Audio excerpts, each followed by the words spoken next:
तो advance accounting में आज टॉपिक अपना ब्रांच अकाउंट्स का है। तो सबसे पहले देखते हैं ब्रांच अकाउंट्स में अकाउंटिंग का जो होगा वो प्रोसीजर है वो क्या है। सबसे पहले देखते हैं ब्रांच होती क्या है। देखिए आजकल क्या है, जो आजकल का जो मॉडर्न मार्केट है उसमें पर्टिकुलर एक मार्केट की कोई डेफिनेशन पर्टिकुलर किसी एक एरिया से बंध के नहीं रही है। आज के जो मार्केट है वो काफी वाइड हो चुके हैं, ठीक है। इनका कोई लिमिट नहीं है, ये नेशनल लेवल के साथ साथ इंटरनेशनल लेवल पे भी जा चुके हैं। तो हर बिजनेस एक एफर्ट ये करता है और वो ये कोशिश करता है कि जो उसका बिजनेस है वो ज्यादा से ज्यादा एरिया में क्या हो, फैल सके। तो चाहे जो बड़े बिजनेस होते हैं वो बड़े बिजनेस क्या करते हैं, अपनी ब्रांचेस अलग अलग जगह पर या थोड़ी थोड़ी दूरी पर क्या करते हैं, वो ओपन करते हैं। स्टार्टिंग में जो ब्रांचेस वो बनाते हैं वो सिटी वाइज बनाते हैं, देन उसके बाद वो स्टेट वाइज बनाते हैं और स्टेट वाइज के बाद फिर वो नेशनल लेवल और इंटरनेशनल लेवल पर भी क्या करते हैं, ब्रांचेस बनाकर चलते हैं, ताकि उनका जो बिजनेस है, उनकी जो गुड्स है या जो सर्विसेज है वो काफी दूरी तक या बहुत नेशनल इंटरनेशनल लेवल तक भी क्या हो, वो प्रोवाइड करवा सके।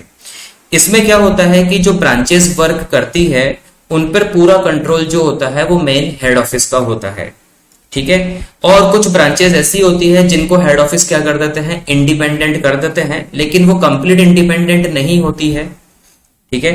वो काफी हद तक इंडिपेंडेंट रहेंगी लेकिन 100% उनको इंडिपेंडेंस नहीं मिलेगी, कंट्रोल तो हेड ऑफिस के पास ही होगा। तो यहाँ पर अगर हम ब्रांच की बात करें तो ब्रांच जो होगी हमारे पास दो टाइप की है, डिपेंडेंट और इंडिपेंडेंट ब्रांच। तो बेसिकली जो अकाउंटिंग हमारे यहाँ जो सबसे ज्यादा की जाती है बीकॉम में, ठीक है, वो होती है डिपेंडेंट ब्रांचेस की।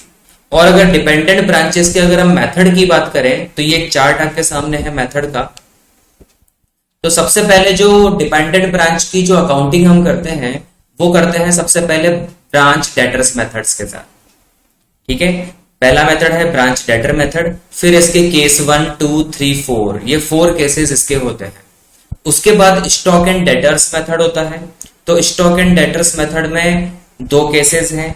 उसके बाद इसका तीसरा मेथड होता है फाइनल अकाउंट मेथड और चौथा मेथड होता है इसका होलसेल प्राइस मेथड। तो ये जो चार्ट है ये कंप्लीट है जो डिपेंडेंट ब्रांच में हम पढ़ेंगे। तो सबसे पहले अगर हम ब्रांच डेटर्स अकाउंट की बात करेंगे तो ब्रांच डेटर्स अकाउंट में भी 4 केस मेनली आपको देखने को मिलेंगे, जिसमें पहला केस आपके पास है when goods sent to branch at cost price, यानी जब हेड ऑफिस ब्रांच को गुड्स डिस्पैच करेगा, उसको माल भेजेगा तो वो कॉस्ट प्राइस पर भेजेगा। यानी अगर 100 रुपीज का गुड्स है तो हेड ऑफिस 100 रुपीज के गुड्स को ब्रांच को 100 रुपीज में ही देगा। सेकंड वाला है meeting out the expenses by branch themselves. इसका मतलब ये हो गया कि वैसे तो क्या होता है कि जो ब्रांच होती है वो सारे एक्सपेंडिचर हेड ऑफिस से लेती है, यानी जो भी एक्सपेंडिचर होगा उसका पेमेंट कौन करेगा, हेड ऑफिस करेगा। लेकिन यहां पर क्या होती है, जो ब्रांच होती है वो सेल्स प्राइस में से अपने एक्सपेंडिचर पे करेगी और उसके बाद जो रिमेनिंग पैसा होती है वो हेड ऑफिस को दिया जाता है। थर्ड केस होता है missing items in debtors method.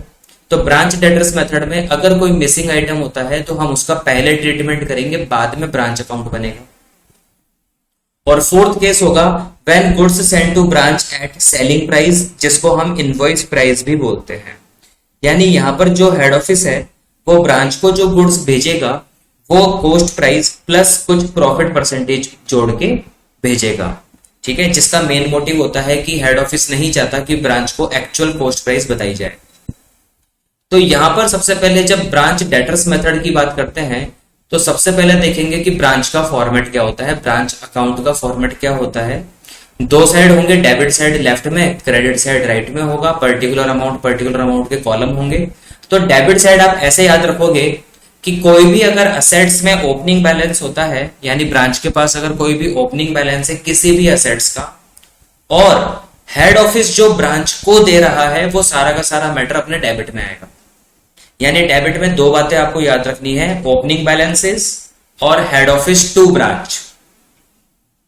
जैसे आप देख सकते हैं ब्रांच के पास जो स्टॉक है वो टू ब्रांच स्टॉक आ जाएगा, ब्रांच के पास जो पेटी कैश है वो डेबिट में आ जाएगा, ब्रांच के पास जो फिक्स्ड एसेट्स है वो डेबिट में आ जाएगा, ओपनिंग बैलेंस है ये सारे, और ब्रांच के पास जो ओपनिंग डेटर्स है वो डेबिट में आ जाएगा। तो जितनी भी एसेट्स का ओपनिंग बैलेंस होगा वो सारा का सारा कहाँ आएगा, डेबिट बैलेंस में आ जाएगा, डेबिट साइड आ जाएगा। Good send to branch, head office to branch, यानी हेड ऑफिस ने ब्रांच को माल दिया, वो यहां आ जाएगा। टू बैंक, हेड ऑफिस ने कोई कैश अमाउंट दिया है या ब्रांच एक्सपेंसेस पेड किया है हेड ऑफिस ने।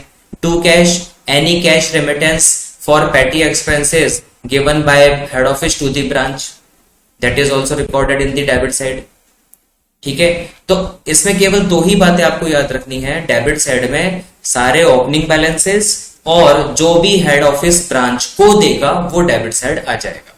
क्रेडिट की जब हम बात करेंगे तो उल्टा कर दो, जो भी ब्रांच हेड ऑफिस को देगा वो क्रेडिट में आ जाएगा। जैसे बाय कैश या बैंक है, तो जो कैश सेल्स होगी या फिर कोई डेटर से जो अमाउंट रिसीव होगा वो ब्रांच को होगा। ब्रांच किसको देगा? हेड ऑफिस को देगा। यानी ये जो अकाउंट मेंटेन किए जाते हैं वो हेड ऑफिस के द्वारा अकाउंट मेंटेन किए जाते हैं, इनको ब्रांच नहीं बनाती। ब्रांच कभी भी ब्रांच अकाउंट नहीं बनाएगी, हेड ऑफिस ब्रांच अकाउंट बनाएगा। ठीक है, और जो ब्रांच बनाएगी वो हेड ऑफिस अकाउंट होता है। गुड सेंड टू ब्रांच, ये वो वाला है जो ब्रांच ने हेड ऑफिस को रिटर्न किया है। और फिर उसके बाद जितने भी क्लोजिंग बैलेंस है वो हमारे क्रेडिट में आ जाएंगे। Branch closing stock, branch closing पेटी cash, branch closing fixed assets और ब्रांच क्लोजिंग डेटर्स। तो वॉट एवर जो भी असेट्स होगा वो अपना क्रेडिट में आ जाएगा क्लोजिंग बैलेंस के साथ। फिर उसके बाद जो भी बैलेंसिंग फिगर होगा वो to profit and loss profit होगा, और अगर लॉस हुआ तो by profit and loss account loss में अपने क्रेडिट में आ जाएगा। ठीक है, क्योंकि अगर अपना क्रेडिट साइड ज्यादा होता है तो क्रेडिट साइड हमारी इनकम साइड है तो प्रॉफिट निकलेगा। डेबिट साइड अगर ज्यादा होता है तो वो एक्सपेंडिचर्स है, अगर वो ज्यादा हो गए तो लॉस होगा। तो समझ में आ गया होगा, डेबिट साइड जो है ओपनिंग बैलेंस और हेड ऑफिस टू ब्रांच, और जबकि क्रेडिट बैलेंस की अगर हम बात करेंगे तो branch to head office and closing balances, that's it. फिर इसके बाद हमारा केस नंबर 1 है when goods send to branch at cost price. अगर एक हेड ऑफिस अपने ब्रांच को कोस्ट प्राइस पर ही अगर माल भेजता है, सेंड करता है, तो उसका क्वेश्चन कैसे सोल्व आउट होगा। एक क्वेश्चन आपके सामने है, जयपुर कला केंद्र has its branch at Agra. एक जयपुर कला केंद्र है, उसकी ब्रांच आगरा में है, तो जयपुर कला केंद्र तो हेड ऑफिस हो गया और आगरा ब्रांच हमारा ब्रांच हो गया। During the year ending 31 March 2020 the following transactions took places between the branch and the head office. ये काफी सारे ट्रांजेक्शंस हुए हैं इनके बीच में। सबसे पहले आप देख सकते हो stock in the beginning of the year, opening stock. Opening stock अभी मैंने बता दिया कहाँ लिखना है, तो हम एक साथ लिख भी सकते हैं, कोई इशू नहीं है। तो इसको हम एंट्री करते हुए चलेंगे। तो सबसे पहले जो ओपनिंग स्टॉक मिलेगा, तो मैंने बताया ओपनिंग और हेड ऑफिस टू ब्रांच अपना डेबिट साइड आएगा, तो टू ब्रांच स्टॉक, ये जो अपना 3750 का है ये हमारा कहाँ आ जाएगा? डेबिट साइड आ जाएगा। उसके बाद गुड्स सप्लाइड टू ब्रांच, तो ब्रांच को दिया जा रहा है, डेबिट में आएगा, to goods send to branch. तो गुड्स सेंड टू ब्रांच हमने 60,000 का गुड्स दिया है, ये भी डेबिट में आ जाएगा। कैश रेमिटेड टू ब्रांच, तो टू ब्रांच वाले तो टू साइड ही आएंगे, यानी जो भी हम ब्रांच को देंगे। तो टू कैश कितना दिया, हम चाहे तो तीनों को अलग अलग लिखें या तीनों को हम एक साथ लिख सकते हैं। सैलरी के लिए हमने 3000 रुपए दिया, रेंट के लिए हमने 900 रुपए दिए हैं, जनरल एक्सपेंसेस के लिए 250, तीनों को जोड़ के 4150 हमने दिया है। तो 4150 हमने जो टोटल कैश दिया है वो भी हम डेबिट में लिख देंगे। उसके बाद cash remitted to branch for petty expenses, तो ये भी टू कैश ही, ब्रैकेट में आप लिख सकते हो पेटी एक्सपेंसेस। पे कौन कर रहा है? हेड ऑफिस पे कर रहा है, तो 375 का ये आ जाएगा। उसके बाद कैश रिसीव्ड फ्रॉम ब्रांच, अब ब्रांच जो भी कैश रिसीव करेगा as it is head office को देगा। तो जब ब्रांच हेड ऑफिस को देगा तो हम बाय साइड आ जाएंगे, तो बाय कैश, ठीक है, कितना दिया? 68,750 अमाउंट है, ये एज इट इज हमारा क्रेडिट साइड आ जाएगा। Stock at the close, closing stock की बात करेंगे तो बाय में ही आएगा, बाय ब्रांच स्टॉक, तो ये क्या हो गया? अपना क्लोजिंग स्टॉक हो गया 3125। उसके बाद पेटी कैश का closing at the end balance हमें दिया हुआ है, हो सकता है ओपनिंग बैलेंस ना हो, जरूरी नहीं है कि क्लोजिंग हो तो ओपनिंग भी हो, तो बाय ब्रांच पेटी कैश, तो ब्रांच पेटी कैश 25 रुपीज हमारे पास बचा है, ये क्लोजिंग बैलेंस है, क्रेडिट में आ जाएगा। उसके बाद नीचे दिया हुआ है all the branch expenses are paid by the head office, तो यानी यहाँ पर हेड ऑफिस ही सारे अकाउंट पे कर रहा है, तो ब्रांच कोई भी एक्सपेंडिचर अपनी पॉकेट से पे नहीं करेगा। Branch does not only cash sales, branch does only cash sales. तो आप देख सकते हो यहाँ पर जो 68,750 की जो सेल्स हुई है ये बिल्कुल कैश सेल्स है, यहाँ पर क्रेडिट सेल्स नहीं है, तो यहाँ पर डेटर्स का कोई काम नहीं है, ठीक है। And remits the all money received daily to head office, तो हमने लिख ही दिया कि जो भी एक्चुअल कैश रिसीव होगा वो as it is head office को दे दिया जाएगा। Petty cash is supplied to the branch on imprest system, यहाँ पे कंफ्यूज होने की जरूरत नहीं है। इम्प्रेस्ड सिस्टम का मतलब भी डेली बेसिस पर होता है, जो भी पैटी एक्सपेंडिचर होता है वो ब्रांच को भेज दिया जाता है डेली बेसिस पर। आपको इसमें दिया हुआ है जनरल एंट्रीज करनी है, हालांकि एग्जाम में अपने जनरल एंट्रीज नहीं आती है, अपने को अकाउंट पूछा जाता है एंड शो ब्रांच अकाउंट, तो इसीलिए मैंने डायरेक्ट क्या किया है, ब्रांच अकाउंट आपको बताया है। हाँ, अगर हम एंट्री करना चाहें तो अकाउंट से बहुत इजीली कर सकते हैं। पहले एक बार हम अकाउंट को बंद कर लेते हैं।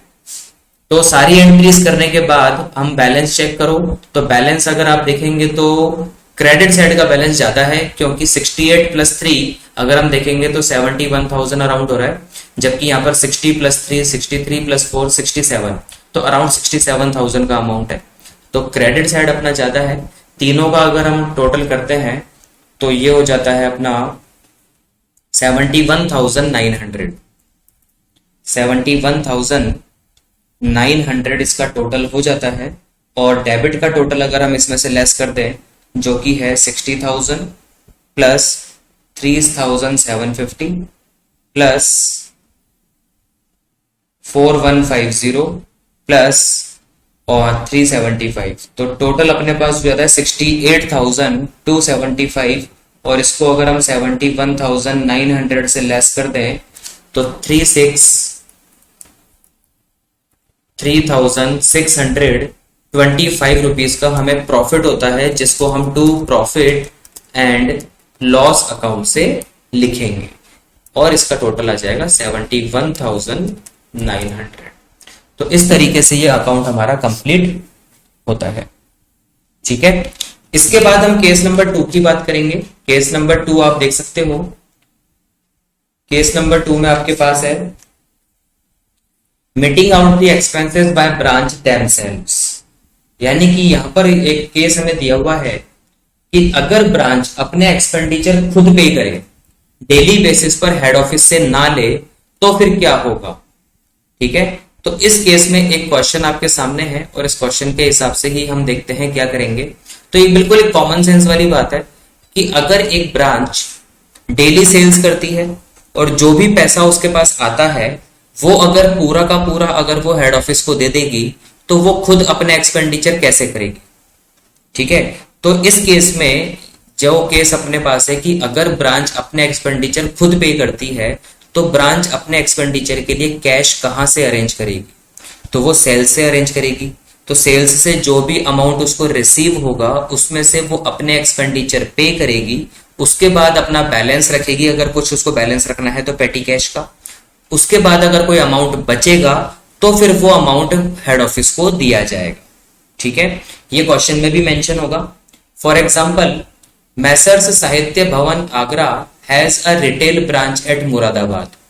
The goods are supplied by the head office to Muradabad branch at cost, which is allowed to sell them only for cash. देखो यहाँ पर दिया हुआ है जो गुड्स हम सप्लाई कर रहे हैं, हेड ऑफिस ने जो सप्लाई किया है मुरादाबाद ब्रांच को, वो कॉस्ट पे किया है, ये तो पहला केस है हमारा, और उसे वो सेल करेगा केवल कैश में। तो यानी इस क्वेश्चन में भी डेटर्स का कोई काम नहीं है, क्योंकि क्रेडिट सेल्स हम नहीं कर रहे हैं। लेकिन जो थर्ड लाइन है मोस्ट इंपॉर्टेंट है, the branch meets its routine expenses out of the daily receipts, यानी ब्रांच अपने एक्सपेंडिचर डेली रिसिट से करता है, and the remit the balance to the head office, और जो एंड में पैसा बचेगा वो हेड ऑफिस को दे दिया जाएगा।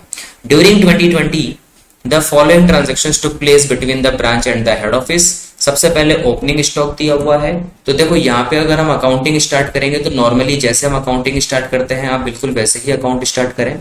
ब्रांच अकाउंट आप बना लेंगे, डेबिट में ओपनिंग बैलेंस और जो भी हम टू ब्रांच होगा वो हम लिखेंगे। तो टू ब्रांच स्टॉक हमने लिख दिया 4,000 रुपीज जो गिवन है। Goods supplied to branch debit में आएगा, गुड्स सेंड टू ब्रांच, बहुत इजी है, जो भी ब्रांच को दो आप डेबिट में लिखो, ब्रांच से जो भी लेंगे क्रेडिट में लिखेंगे। गुड्स रिटर्न बाय ब्रांच, अब ब्रांच हेड ऑफिस को दे रहा है, कहां आ जाएंगे, क्रेडिट में आ जाएंगे।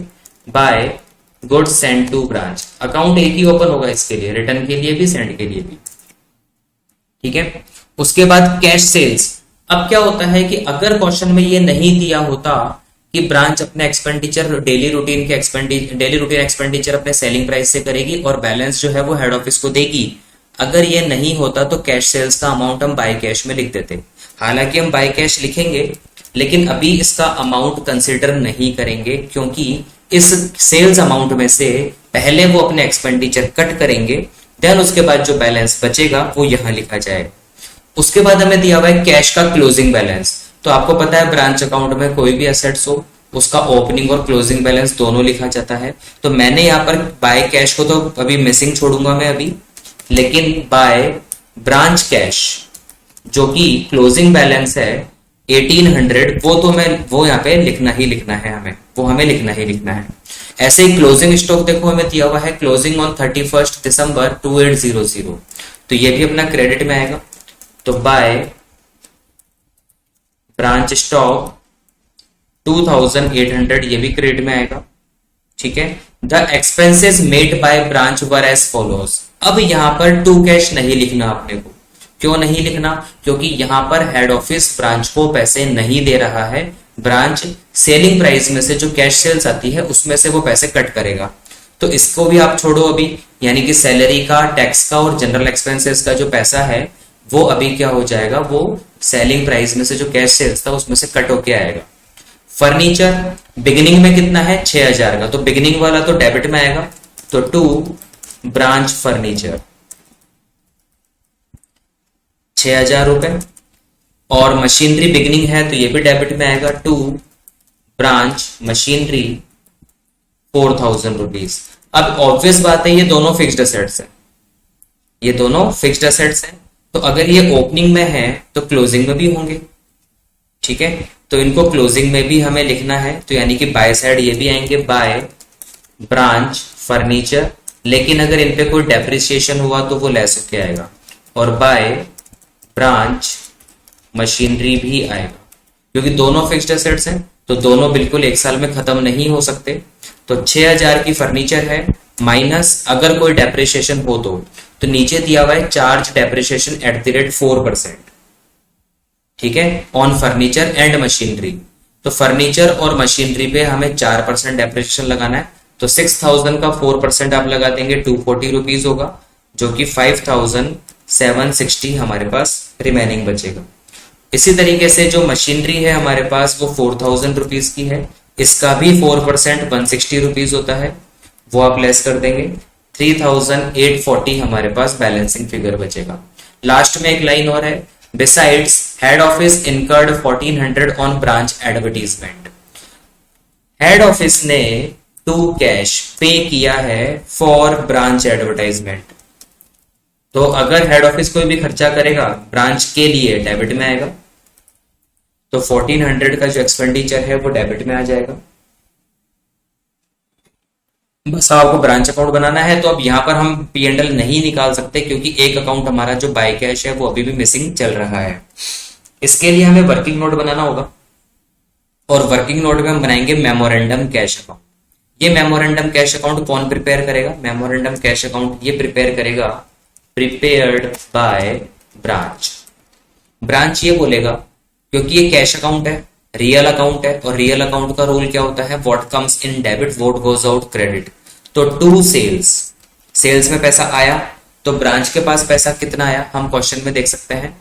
तो क्वेश्चन में कैश सेल्स हमें दिया हुआ था 49880,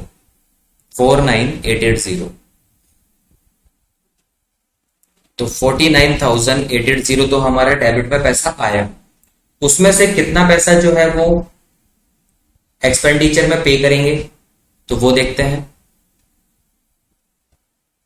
तो एक्सपेंसेस जो ब्रांच ने पे किए हैं, सबसे पहले सैलरी एंड वेजेस, वो बाय में आ जाएगा, बाय सैलरी एंड वेजेस, क्योंकि अमाउंट जाएगा तो what goes out credit 2600।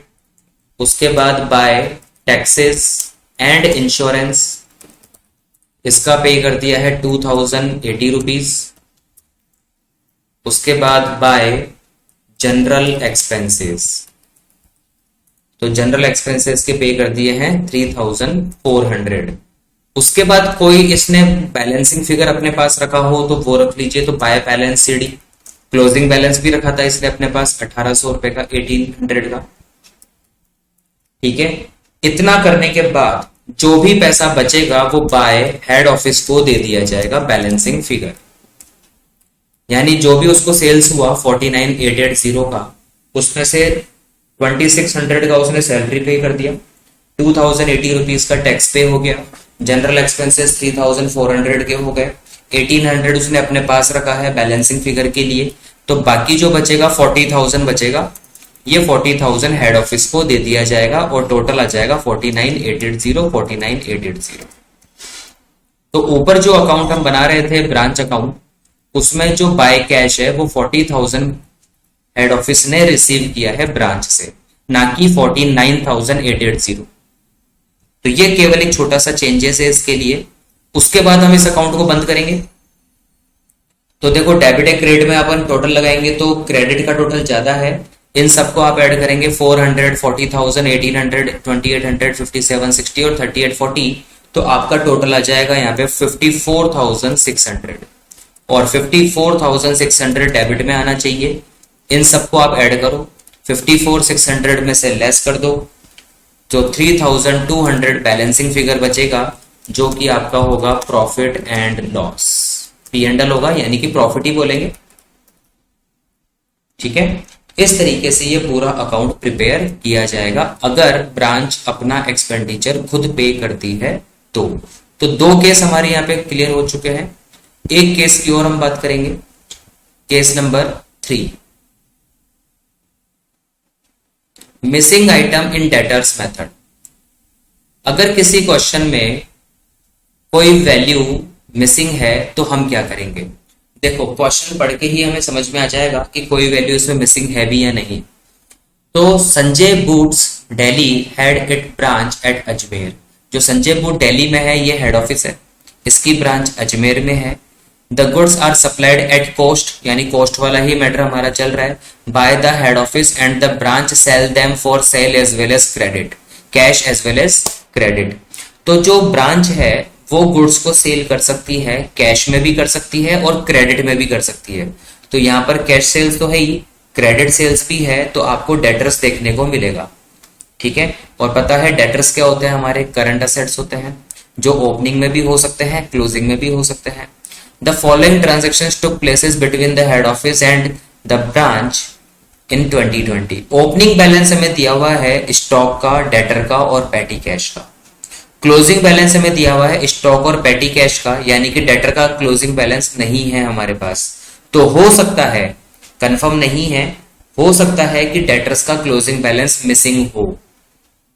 Confirm इसलिए नहीं है क्योंकि अगर मान लीजिए कि एंड ऑफ द ईयर में डेटर से हमें पूरा पैसा मिल गया तो फिर डेटर का क्लोजिंग बैलेंस होगा ही नहीं, तो यहाँ पर मिसिंग वैल्यू नहीं होगी।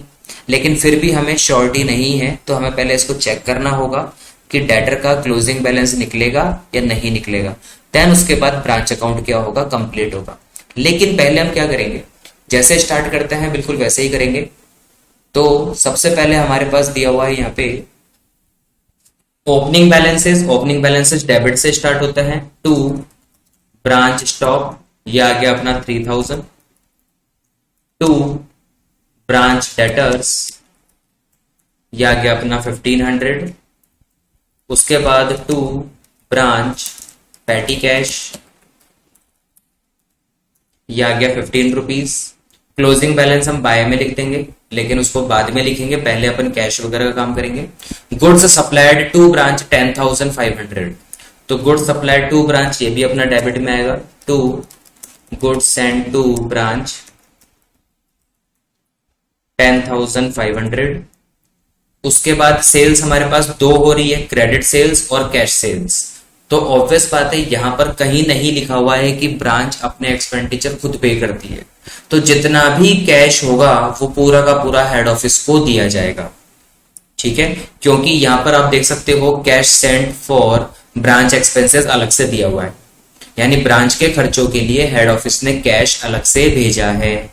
ठीक है, तो वो वाला मेथड तो सेकंड केस तो यहाँ पे फॉलो ही नहीं करता। तो जो क्रेडिट सेल्स होगा और जो कैश सेल्स होगा उसमें कैश सेल्स का अमाउंट ही हमें मिलेगा 6000। ठीक है, तो यहां पर हमें जो बाय कैश यानी कि जो ब्रांच से हेड ऑफिस को मिलेगा वो दो वैल्यू मिलेगी, एक तो कैश सेल्स जो कि 6000 है, प्लस जो हमें डेटर से मिला, क्योंकि क्रेडिट सेल्स 9000 अभी हमें इसका अमाउंट नहीं मिला है। तो कैश रिसीव्ड फ्रॉम डेटर्स जो है वो 3000 हमें क्वेश्चन में दिया हुआ है, कैश रिसीव्ड फ्रॉम डेटर 3000 ये हमें मिलेगा। तो ब्रांच ने दो वैल्यू रिसीव की है, एक तो कैश सेल्स और एक कैश रिसीव्ड फ्रॉम डेटर्स 3000, तो टोटल 9000 हमें मिलेगा ब्रांच से। ठीक है, कैश सेंड टू ब्रांच तो टू कैश या बैंक भी लिख सकते हैं, कोई इश्यू नहीं है। 600 रुपीज, तो 600 रुपए हमने सेंड किए हैं खर्चों के लिए। Return by branch, return by branch का मतलब क्या हो गया, यहाँ पे ब्रांच ने जो गुड्स रिटर्न किया होगा तो हेड ऑफिस को ही किया होगा तो बाय में आ जाएगा, by goods send to branch 150 rupees का। उसके बाद रिटर्न बाय डेटर, तो डेटर तो रिटर्न किसको करेगा, ब्रांच को करेगा, तो ब्रांच अकाउंट में नहीं आएगा क्योंकि ये हेड ऑफिस बना रहा है। डिस्काउंट अलाउड टू डेटर्स, ये भी डेटर्स का और ब्रांच का मामला है। बैड डेट्स, ये भी ब्रांच और डेटर्स का मामला है। तो यहां पर हमें क्या करना पड़ेगा, क्लोजिंग बैलेंस भी लिख देते हैं जो हमारे पास बचे थे। तो क्लोजिंग बैलेंस में हमारे पास ब्रांच स्टॉक था 1800 का, और बाय ब्रांच पैटी कैश है हमारे पास 6 रुपए का। उसके बाद हमें क्या करना होगा, एक वर्किंग नोट में ब्रांच डेटर्स अकाउंट बना के चलना होगा।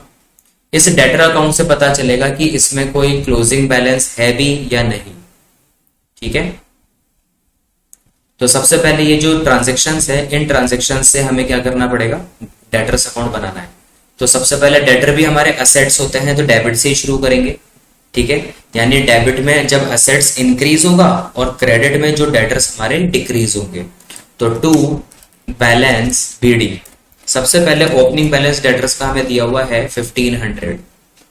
ठीक है, और डेटर इंक्रीज किससे होता है, सेल्स से, तो टू सेल्स, कौन सी, क्रेडिट सेल्स से। तो क्रेडिट सेल्स हो गई हमारे पास 9000 रुपीज। तो टोटल डेटर हमारे पास 10,500 के हो गए। पिछले साल हमारे डेटर थे 1500 रुपए के, इस साल हमने उनको 9000 का उधार माल बेचा, तो टोटल डेटर हमारे पास 10,500 के हो गए। उसमें से डेटर ने हमें कैश दे दिया 3000 का, तो डेटर कम होगा, तो बाय कैश 3000 का डेटर कम हो गया क्योंकि 3000 उसने चुका दिए। उसके बाद रिटर्न कर दिया डेटर ने 900 रुपए का माल रिटर्न कर दिया, नीचे आप देख सकते हो 900 रुपीज का रिटर्न बाय डेटर्स है।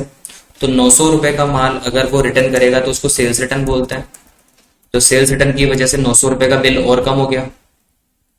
डिस्काउंट की वजह से भी कम होगा 150 रुपीज, और बैड डेट्स जो पैसा डूब गया उसकी वजह से भी 450 रुपए कम हो जाएंगे। तो अगर इनका टोटल 10,500 हो जाता तो कोई क्लोजिंग बैलेंस नहीं आता। ठीक है, तो यहां पर हम देख सकते हैं 10,500 तो डेबिट में है, जबकि क्रेडिट में जो है वो केवल और केवल 4,500 रुपए का टोटल आ रहा है। ठीक है, तो ये आ गया टोटल 10,500, यहाँ पे भी आना चाहिए 10,500। तो बाकी का जो 6,000 का बैलेंसिंग फिगर आ रहा है ये क्या है, हमारे closing debtors by balance CD. और मैंने यहाँ पे बताया है कि जो भी क्लोजिंग बैलेंस होगा वो हम ब्रांच अकाउंट के बाय में जरूर लिखते हैं। तो बाय ब्रांच डेटर्स, तो डेटर्स में 6,000 का बैलेंस ये आएगा। तो ये मिसिंग वैल्यू थी, इस वैल्यू को निकालने के लिए हमें डेटर अकाउंट बनाना पड़ा। और किस वजह से, क्योंकि अकाउंट हम क्वेश्चन में देख सकते हैं कि ओपनिंग बैलेंस में डेटर है जबकि क्लोजिंग बैलेंस में डेटर नहीं है। तो जरूरी नहीं है कि क्लोजिंग में भी हो, लेकिन एक बार हमें चेक जरूर कर लेना चाहिए इस तरीके से। ठीक है, उसके बाद अब हमारा जो ये ब्रांच अकाउंट है वो कंप्लीट होता है। अब हम क्या कर सकते हैं, टोटल लगा सकते हैं। टोटल अगर हम लगाते हैं क्रेडिट का तो 9,000, 150, 1800, 6 और 6000। तो इन सब का जब हम टोटल करते हैं तो करीब करीब ये 9 10 11 16,956 16,956 हो जाता है। हालांकि क्रेडिट ही जाता है 16,956, और डेबिट का जो टोटल आ रहा है अपने पास वो आ रहा है 3 और 15 हो गया 4500, और 10 हो गया अपना 15,000 15,615 15,615 जो है वो आप 16,956 में क्या कर दीजिए, लेस कर दीजिए, तो आपके पास बचेगा 1,341 रुपीज। ये आपका हो जाएगा प्रॉफिट। तो टू P&L या प्रॉफिट एंड लॉस ब्रैकेट में आप लिख सकते हो कि ये क्या है, आपका प्रॉफिट है। ठीक है, तो इस तरीके से हम देख सकते हैं कि हमने जो फर्स्ट मेथड है हमारा ब्रांच डेटर्स मेथड है, उसके 3 केसेस हम सोल्व आउट कर चुके हैं। जो फोर्थ केसेस है when goods send to branch at invoice price और सेलिंग प्राइस, फिर वो हम नेक्स्ट वीडियो में देखेंगे। ठीक है।